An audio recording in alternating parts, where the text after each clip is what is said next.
một năm cũ đã qua, cùng nhau đón năm mới bình an muôn nhà, yêu thương ấm no, một nơi cùng nhau trở về sum vầy, tiếng cười khắp muôn nhà, tiếng pháo năm mới rộn ràng, cùng ngàn câu chúc an lành, chào một năm mới bình an. Hoa đào thơm tươi, hoa mai đủ màu, người người cầu may, an khang phúc lòng, dù ở chốn xa nào, dù có khó khăn nào, trở về nơi chốn yên bình, ấm áp của gia đình. Tết là Tết sum vầy, cầu sum túc mọi nơi cùng đón xuân về hòa chung, muôn nhà đều yên vui cùng ấm no, xóa bỏ những ưu phiền, xóa hết mọi đau buồn, đem yêu thương đến muôn nhà, chào một năm mới yên bình. Nơi vì Tết là Tết sum vầy, cầu sum túc mọi nơi cùng đón xuân về hòa chung, muôn nhà đều yên vui cùng ấm no, xóa bỏ những ưu phiền, xóa hết mọi đau buồn, đem yêu thương đến muôn nhà, chào một năm mới yên bình. Cùng nhau đón năm mới bình an muôn nhà, yêu thương ấm no, một nơi cùng nhau trở về sum vầy, tiếng cười khắp muôn nhà, tiếng pháo năm mới rộn ràng, cùng ngàn câu chúc an lành, chào một năm mới bình an. Hoa đào thơm tươi, hoa mai đủ màu, người người cầu may, an khang phúc lòng, dù ở chốn xa nào, dù có khó khăn nào, trở về nơi chốn yên bình, ấm áp của gia đình. Tết là Tết sum vầy, cầu sum túc mọi nơi cùng đón xuân về hòa chung, muôn nhà đều yên vui cùng ấm no, xóa bỏ những ưu phiền, xóa hết mọi đau buồn, đem yêu thương đến muôn nhà, chào một năm mới yên bình. Nơi vì Tết là Tết sum vầy, cầu sum túc mọi nơi cùng đón xuân về hòa chung, muôn nhà đều yên vui cùng ấm no, xóa bỏ những ưu phiền, xóa hết mọi đau buồn, đem yêu thương đến muôn nhà, chào một năm mới yên bình.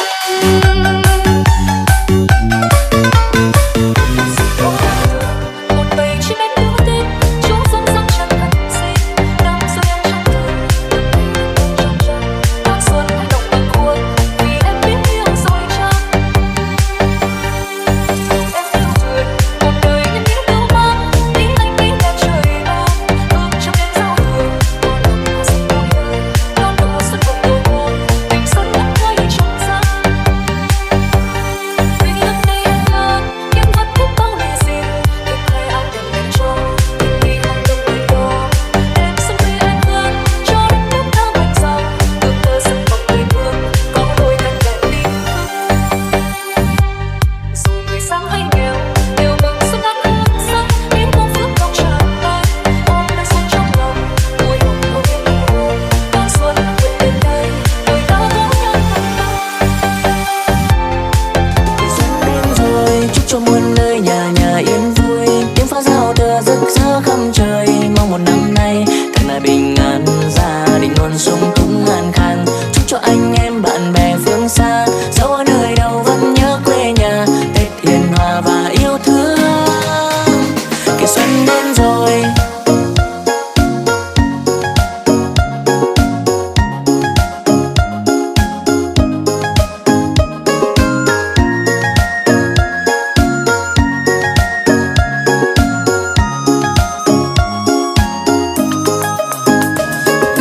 Chúc cho một năm mới thật là nhiều sức khỏe, chúc cho ông bà sống lâu và mãi luôn tươi trẻ, chúc cho ba mẹ phú quý an khang, và chúc cho họ hàng gặp nhiều may mắn, và chúc lên đôi anh cầu chúc của em thôi. Ngày Tết 30 anh chỉ muốn ta chung đôi, anh có cau và trầu, ba má em gật đầu dẫn em về làm dâu.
nay thật là bình an, gia đình luôn sung túc an khang. Chúc cho anh em bạn bè phương xa, dẫu ở nơi đâu vẫn nhớ quê nhà, Tết hiền hòa và yêu thương. Kỳ xuân đến rồi, mùa xuân là tiếng hát em bên anh, mùa xuân là những ước mơ ngày xanh, mùa xuân nồng thắm má em hoa đào, mùa xuân là ánh mắt em vừa trao, tình yêu vừa chấm với